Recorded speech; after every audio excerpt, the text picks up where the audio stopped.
Going against the stream, it don't matter what race or creed or color. You love this land and you're my brother. That ain't the place you don't go stand. If you say you can't breathe, I'll show you we can. Ain't never gonna stop believing. We were born for freedom. We're born for freedom.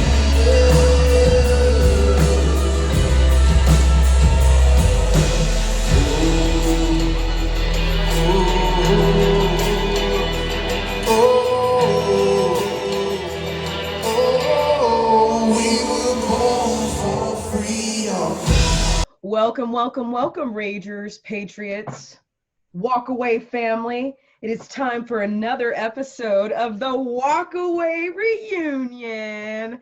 And I have one of the baddest, hardest, someone who has decided she wants to be the best woman she can be. She is a mother.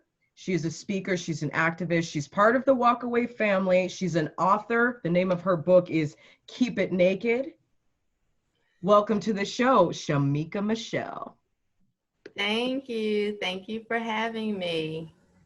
I've been wanting to talk to you for so long because I kind of started out as a Walkaway fan, and then somehow I got part of the Walkaway, like family. Not the team family. Yeah. I had met you and seen you at previous Walkaway events, but it wasn't until Tampa when I got to be speaking on stage. And by the way, how'd you like my speech? It was really good. There was one part that you said I really loved, and I can't think of it right now. It'll come to me though. Okay. Oh, did she just say that? Savage. Sometimes I look at what you said, I'm like, did you just say that? But she did. You know, Shemeka, I'm gonna say though, when you really touched my heart was at the Unsilent Majority March, when you talked about your femininity and you talked about being the best woman you can be, which I feel like in my feminist growing up, that was completely lost. So I just wanted to thank you for bringing back healthy, beautiful, exotic. And by the way, your outfit that night was amazing. That red dress you wore, oh my God. Thank you. I don't feel so feminine now because I have been to the grocery store and to the costume store, taking back my daughter's costume, and then stopping by my grandmother's house. So I've been running around everywhere. So I'm like, I don't feel too feminine, but I do have on a pair of little tight, show my body booty pants. Okay. Hey, no matter how busted I am, if I wear really big hoops, it all right. works out. Yeah, right. All right, so Shemeka, let me start with, I'm curious because I don't really know your background story. How did you get involved as a speaker at the Walkaway Rescue America Rally? Well, I started with the Walkaway. The first event I attended was in 2019, which was their 1-year anniversary, which was in DC. So Brandon found me at the end of 2018 on Twitter, just running my mouth as I always do. And he came across a video and he had me on his show. That's when he was doing a show, I guess maybe once a week or once a month. I'm not exactly sure, but I know he had Roseanne on there. But I think the night that I was on there, maybe Laura Loomer was a guest as well. I know that Anomaly was a guest. I think I was on there twice. And so I just Brandon was pretty new. I think he launched Walkaway in 2018. And so he was pretty new at it. And so by 2019, when they had the 1-year anniversary, I was on the panel. And so as he started the Rescue America Rallies in 2020, it was just, we had by this time built a relationship and a friendship, and he kind of knew where I stood, and he asked me to start doing the rallies with him. And of course, anything for Brandon, you know, so I was on board. Right on. What was your most memorable rally and why? I think my most memorable rally was probably Dallas. Oh, shit. And I think because of the chaos that happened, you know, just to see with my own eyes, Black Lives Matter try to attack a Black woman. You know, it was like, okay, well, if my life matters, why doesn't my Black voice matters? And I just remember, you know, some of them heckling me, you know, from the audience, are you Black? Are you Black? And I'm thinking, girl, you see this skin? Do you see this hair? Of course I'm Black. Stop asking me dumb questions. You know, like it was just that for me, just to see, you know, firsthand experience that these people are nuts. I think that was probably the most memorable, because if someone had told me that, it may be hard to believe, but because I actually experienced it myself, I'm like, yeah, they have really no idea what they're doing. They're just out here kind of virtue signaling and looking crazy, because literally there were Black and white people, of course, with this group wondering whether I was Black, simply because I had a different, you know, ideology than they did. So that to me was probably the most memorable, just because they were so crazy. I agree. It was a big wake up call. And I just want to let you know that I remember, girl, I was there the whole time. So I remember those two girls, and it broke my heart because they were both so young and so full of hate. And I'm just thinking, you know, I didn't have this much hate in my heart till like well into my 20s. And I had lived a little bit of life. But those girls might have been, I don't know, 17, 18, 19. I don't know how old they were. They were young with that much hatred against you. They didn't know you. And I noticed too, they didn't come for David Harris Jr. They came for you. But I want you to know, I was wearing, where is it? I still have that gray dress I was wearing. I was down there at the bottom of the stage. I was ready to snatch both of those bitches. I was so ready. So nothing would have ever happened to you. And if we'd have had to scrap, I would have scrapped with both of those girls. And then I remember too, that was the first time that I took a little bear mace to the face, and just everything that ensued afterward in terms of the guy who organized it. I forgot his name. He was personal friends with the police chief, and then the police chief ended up resigning a couple of weeks later. It was just really weird. And for it to have, like, that's something you expect in LA or San Francisco or Chicago or New York. I thought there would have been more patriotic support in Dallas, and I was shocked to see what a stronghold BLM has in that city. It really kind of screwed up my mind too. Like, for me too, it was a big shocker. And just the same thing that they were doing to you on stage, they were doing to me off stage. Are you Black? Are you Black? Are you Black? And it's like, all you can do is laugh at them. And then what happened to Brandon and, you know, his staff, police station, it was just, that to me was just a really different experience. So that's probably my most memorable, and that's why. Wasn't the best, because I feel like I didn't get a chance to say what I really wanted to say. Still vote Democrat, although it was founded, the Ku Klux Klan founded. Can we listen? Come on now, Black man. Things that make you say. Okay. In 1963, she can ask you some questions. Martin Luther King, who has always been touted as the epitome of Black excellence, said that he wanted to. Maybe talk afterwards.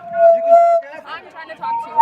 She's in the middle of the speech. Why are you trying to USA, USA, USA, USA, USA, USA, All right. USA, USA, All right. USA. This is what they want to do. right, let me put this away. All right. I'm gonna sit down before I snatch this bitch up by her throat. I'm gonna sit down. As being the epitome of black I'ma sit down. excellence, said that we should not be judged by the color of our skin, but by the content of our character. Which I feel like maybe the Beverly Hills, I Mhm. really got a chance to say what I wanted to say, but the Dallas one opened my eyes a lot. Mhm. When did you first realize that our country was coming into a civil war? January 6th? No.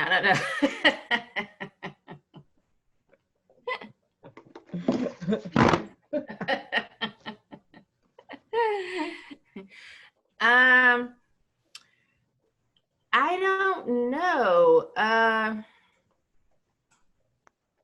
don't know if I had one aha moment. I don't think I had one, okay, this is I don't think there was one moment, but I did begin to see the division as soon as Trump was elected. And I saw the craziness as soon as Trump was elected. Of course, I didn't vote for him. I am a true walkaway. But I remember listening to him during the debates and thinking, I like him. But because everyone was so against him and the media was saying he was racist or he was crazy, I thought something was wrong with me because I didn't hate him, and so I knew I wasn't voting for Hillary. But when I got into the voting booth, I just didn't have the guts to actually vote for him. So I voted for Jill Stein. Brandon picks on me all the time for that because I had no idea who she was or what her policies were or what she believed. She just wasn't Hillary and she wasn't Trump. So that was my vote. And the next day, I began to see people completely fall apart and saying, if you voted third party, this is your fault. I'm not talking to you anymore. I'm unfriending anybody that I find out that didn't vote for Hillary. And I mean, just people begin to lose it. And I saw people who had been friends for years, ending their friendships or families fighting. And I was thinking, this is crazy.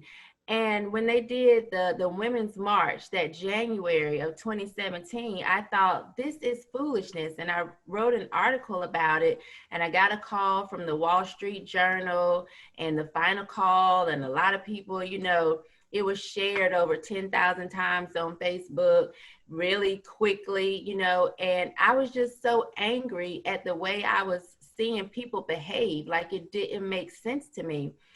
And so I don't think I knew okay, there's, a civil war, but I did see people begin to fall apart. And that happened early on. And of course it got worse because now as we see, it's just really bad. The division, the racial division is really bad right now. But, I don't think there was one particular moment. It was just kind of a gradual me seeing people lose it and just not being able to rein them back in. And as long as as long as the right doesn't stand up and really start to combat the racial narrative, it's only going to grow and get bigger and get worse. Mm-hmm. So yeah. It's funny because that exactly parallels what happened with me. When I was in the voting booth in 2016, I had already started to kind of open my heart to Donald Trump because I had a situation happen to me where the media had lied on me a couple of years before. So I always knew that CNN was lying. I always knew that NPR was lying. I always knew that MSNBC was lying. But I remember being on social media, friends that I had been friends with for years, and everyone was kind of saying, well, if you vote for Trump, don't ever speak to me again. So when I got in that voting booth, as much as I wanted to vote for Trump, being a Californian, having a bunch of, you know, victimhood, female feminist friends, I really, in my heart of hearts, I felt like I wouldn't be able to look myself in the mirror the next day, knowing that I voted for Trump and knowing that the people who are the closest to me hate him so much. So for me, it was like this kind of weird reverse guilt / integrity. And I couldn't vote for Donald Trump. And I ended up voting for the Satanist Hillary Clinton. And I will regret that and take that to my grave. And I wish I had been true to myself. But yeah, that's the intimidation and the divisiveness that Trump didn't cause it. He just exposed it. He just revealed it, because I didn't know quite how nasty and how sexist and racist most people that I was friends with were. But it took Donald Trump becoming president to see just how tweaked in the head these people are. Let me ask you this, and the reason I bring this up, and I ask everybody this question on the Walkaway reunion, okay? Okay. But it's a little bit more interesting when it comes to you, because a certain ex-Arizona police officer has come for you since Sisolak. A certain cantankerous, old, bald-headed, cranky old man has come for you. What I know is that these same two individuals that are talking shit about you are sitting safely behind their cameras, sitting safely behind their desks, criticizing everyone. But I've never seen any one of these motherfuckers out there in the streets, out there to rally, out there to protest. Whereas you, and you have 3 daughters, right? Yes. So here you are, a mother of 3. You've sacrificed your time. You've left your family to go on these rallies. You've done everything you can to open up to people that you know are going to hate you. You've put your life on the line. You've put your face on the line. And these 2 assholes want to talk shit about you. So here's my question. Where do you see the future for those of us who escaped from the left but are now being rejected by the right? I think that the right, if they want to win, they are going to have to, that's the if, right? Right. They're going to have to open up, you know, they're going to have to open up, and they're going to have to accept that it's a new time, and there's a new generation, and we need new faces on this side, or else they will lose. And of course, if they lose, we lose our country. So if they claim that they love America the way, you know, if they love it the way they claim that they do, they will begin to be more open, because what they need to realize, and I think 2020 should have shown them, who they have been propping up is not going to cut it. You know, they're not going to reach the Black community, and that it just is what it is. You know, some of them are there, their messaging is comfortable for white conservatives, but it does not necessarily reach the Black community. So I think that if they really want to reach the Black community the way they claim they do, if they want to increase the votes, they're going to have to step back and stop being gatekeepers, because they're losing. You know, it's funny. When that certain ex-officer from Arizona decided to come for Brandon, and then he came for Karlin Bershenko, and then he came for you. It's funny. I did a little research on him, and when you talk about, and this is all marketing, okay? Because let me shift to talking about marketing for a second. You know, when you do have these gatekeepers, they want to keep their job on Fox. They want to keep getting paid. They want to stay at the top of the food chain. Right. And that is where I see the point in what you're saying. And the reason I know this to be true is because I used to be a graphic designer and I was in marketing for a short amount of time. When you say gatekeeper, you're talking about individuals that are going to make sure no one else rises to their level. And it is very, very well known that the individuals you have referred to, or at least made inferences to, have stepped on a lot of other people. They've refused to work with a lot of other people. They don't want to collaborate. They don't want to cooperate, and everything's me, me, me. And by the way, here's a little fun fact. I'm not sure if you're aware of this, and I just want to tell you this to tell the audience this to confirm it. That certain Officer T, his net worth is $800,000. Now, Shemeka, I'm not going to ask you whether or not you make six figures, but I don't think you do. Not at all. You don't. Okay. And Mr. P, you know, who has been on, and I'm just telling you this to make you feel better. I actually have friends that were on his show. Not just you. You're not just you. And I know you weren't on his show, but he was talking about you. Right. The nasty attitude that he has, he exhibits toward everybody. So I just want to make you feel better. Like, it was not personal. He treats everyone like that. And I think he has a very specific disdain for Black women.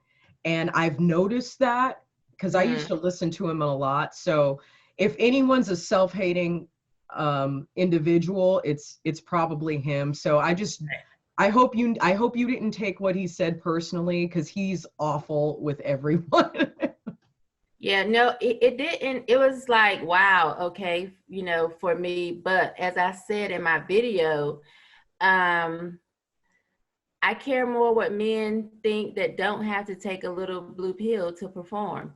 So, you know, it's like, I don't care that I don't catch your eye, sir. You don't catch mine, you know. He doesn't catch anyone's eye. So it's like, you know, I'm good, you know, my DMs are full from 21 to 50.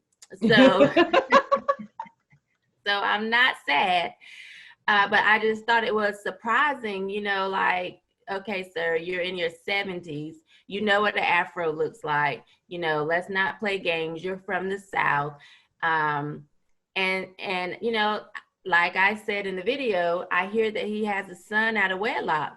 So it's like, please stop acting like you haven't lived life, you know? And so it was what it was, but yeah, I didn't miss a meal or a night of sleep over what either one of them said, because neither one of them would be my cup of tea. So I'm fine that I'm not their cup of tea. Yeah. And you know, I'm gonna get off this subject, but I just, again, going back to the ex police officer from Arizona, he's maintaining his spot, okay? Right. And his best friend is Miss CO, okay? And when you made that comparison between Carlton and Will, I don't know why other people took it out of context, because I totally understand it. This is not about a personal attack against her. It was about the fact that you have a certain demographic that puts her on a pedestal, and every other conservative of color has to live up to her standard or to live up to her president. Otherwise, they're not good enough for the movement. And this is where I understood what you were trying to say. Not everybody has to like everybody. And the truth is, across the board, all the Black or brown conservatives that I know don't like her. It's only white conservatives who like her. Right. And that's all, I felt like that's all you were trying to say. Yeah, and what's so crazy is, though, I was not even thinking about her when I was talking. You know, it's like I was on a stage, it's a room full of people, and then you're like, how many more people are even behind the cameras watching? You know, I wasn't thinking about her. Like, I wasn't even thinking about one particular person. I was really thinking about, you know, just thoughts coming in my head. I'm trying to answer a question on the spot that I didn't know was going to be, you know, my question. You know, I don't know if people think that we had these questions and had you know, we'd had answers before then. We didn't. So I wasn't even thinking about her, but I do understand how, of course, people related that to her, because I understand why I even came up with the analogy to start with, because I see these group of people that they've propped up, and the best way I could explain it at the time was the Fresh Prince analogy. So it's like, it was so crazy that people got upset, because I'm like, as many things as I've said, especially on the road doing these Rescue America rallies, where people could have been like, oh my God, I can't believe she said that.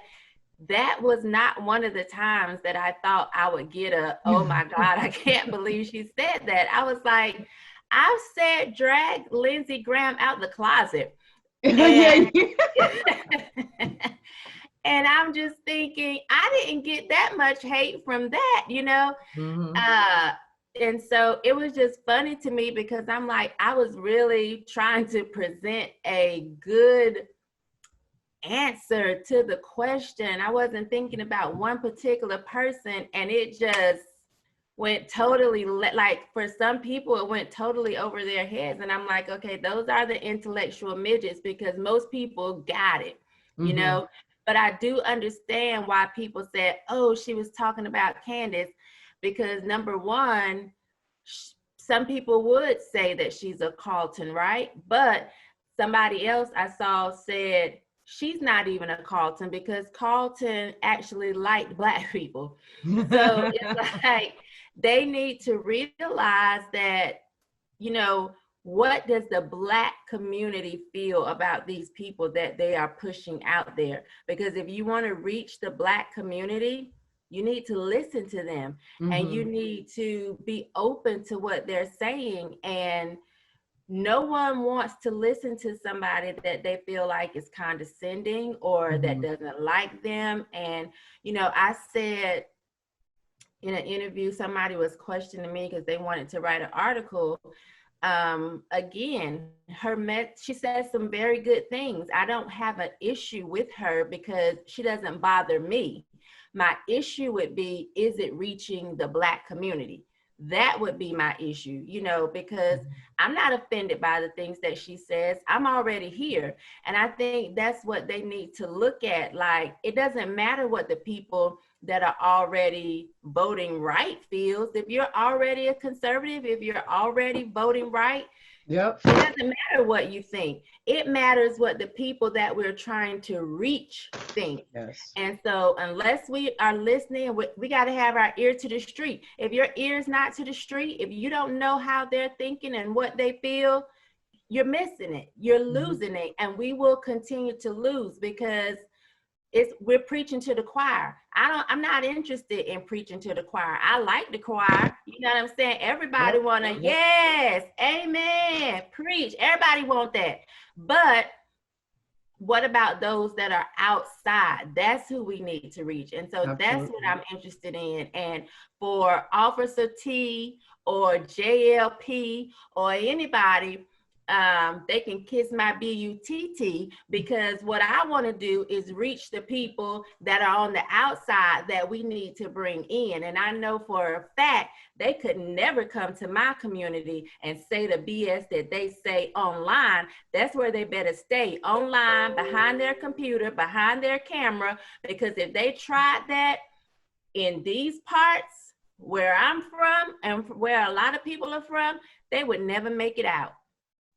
Point blank, period. It's that simple. And again, if we just look at the marketing efforts of the conservative movement, like I'm just talking in terms of marketing. The thing is, you have to meet people where they're at. I don't see any of these three individuals meeting anywhere where they're at. And that's the one thing that I loved about Walkaway. I felt like it was so open, and so Walkaway is the most inclusive conservative group in the entire Republican Party. You cannot tell me it's not, because it meets people where they're at. There's a certain I don't want to say gentleness, But then there's that, you know, you guys spit facts, but you spit facts with love because you know what it feels like to be a part of that community. You're not lifelong Republicans. You're not lifelong conservatives, even if maybe, you know, you felt it in your heart because you wanted to Right. be the best woman you could be since you were a Right. little girl.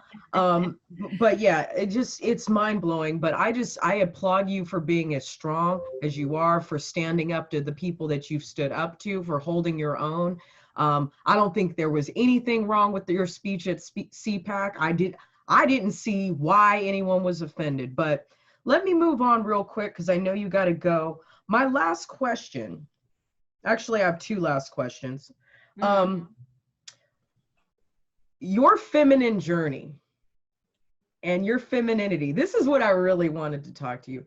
What advice do you have for ladies like me who have kind of been manipulated into that feminine doctrine? We're basically I'm 38, so I'm basically about to hit the wall if I haven't already. I'm looking for a good, strong, conservative alpha male, but I want to be more feminine. I want to be more gentle. I want to be more kind. I want to be the best woman I can be. What ideas do you have for girls like that? I would just say, just be that, do that. And the more feminine you are, you will attract a masculine alpha male, in my opinion. If you are exuding masculine qualities, you're going to get a bitch boy. You know, and because alpha males, they're not going to want to battle. You know what I mean? They're not going to want to fight somebody that doesn't want them to be the man. So I think as long as you are just really exuding femininity and being soft and being open, you know, you will attract that. I was telling my friend the other day, I don't know if it's something I ate, but lately the alpha males have been turning up the heat on me and I'm melting. I mean, hey, wait, like throw them my way. If they like thick girls, throw them my way. Yes, I need to, because they're like, ooh. And I'm just thinking, you know, did I eat something? Because, you know, I'm pretty old. But when I say from the young 21 to the older, around 50, they have been really like, and it just seemed, I don't know, I think it was CPAC. I don't know what it was, but you know. Darn, I should have been there. Yes, they turned up the heat, you know. So go ahead. Oh, now I was gonna say, there's a guy that I really like called Proud Masculinity, and he, if you are on Instagram, I think it's proud_masculinity, and I've been following him for some time now, and like I agree with so much that he says, but he really just talks about women being feminine, and the more feminine you are, you will attract a masculine alpha male. Awesome, awesome. Last question. This is the question I ask everyone who is part of the Walkaway reunion. Name at least one action item you would like the Patriots to execute to help save this country. Ooh, just one? Okay, you could put two. Okay. One action item is to stand up to this BS. I don't even want to say the word because I don't want the video to be flagged, but we all know the BS that we've been dealing with for a little over a year now. Yep. I would like for them to stand up to that. I'm seeing too much bending, and honestly, to me, the bending started with Trump. Like, I kind of understood why he felt the need to all of a sudden start, I'm just gonna say this, being a puppet for Big Pharma, because it was right close to the election. You got a lot of people that were scared. You had a lot of people that were looking for some type of miracle. You know, they wanted something to save them from this bad thing that was, you know, going on. But I don't feel like people have stood up as much as they could have. And the way they've allowed big tech to censor so much stuff to the point where now I can't even feel like I can say what I want to say in order to make a point. You know, they haven't stood up to big tech, and they are allowing what we say to be controlled, what we feel to be censored is just too much. And so if there was an action item that I would like to see, it would be put your foot down to number one, big tech, and then number two, the lies that are being told about what's going on here now. And stand up to the Democrats. The Democrats fight to win. Republicans, I am seeing, and I'm not even a Republican, I am technically unaffiliated, but what I'm seeing is that the Republicans are soft, they are weak, and they're on the defense opposed to being offensive. Like, let's come on. We shouldn't be behind the 8 ball trying to catch up. We need to be a few steps ahead of them if we really want to actually have a good outcome. So there are a lot of action items that I feel like I would like to see, and starting with them having some balls and a spine and stop being weak and wussy. That's really irritating me. I didn't leave the Democrat Party to join a bunch of soy boys. I thought I left the soy boys behind. Damn. I thought I left the soy boys behind too. Yeah. Shemeka, tell everyone where to find you. So you mentioned you are on Instagram, and you're on Facebook. Michelle. I'm on. Well, yeah, I can't get on Facebook the way I would like to. I can only get on there through somebody that has admin access to my public figure page. But I always say if people just go to ShemekaMichelle.com. Okay, got it. Find me there. They can find me anywhere. All of my social media links are there. Got you. All right, you busy, beautiful woman, best woman you can be. Go be the best. Now I gotta go wash dishes. Yes. Hey, I like cooking and cleaning. I mean, that's why I want to embrace my, embrace the gender roles, because the things that I do anyway, I don't think they're negative, and I don't think they're disempowering. I think it's empowering. I think it's nice to be able to stay at home and be taken care of, and then be nurturing your children, Exactly. I love that, actually. That's been the best. Just being at my kids' beck and call. They're not in school now because of everything that's going on, but it's so crazy. I'll drop them off at school, and it's like, Mom, I left my book at home, and I have to turn around and come back home and then take it back to the school. Mom, my apple's not in my lunchbox, and I have to go back home. And I just love being there for my kids and being available to them, and to be at all of their athletic events or parent-teacher conferences.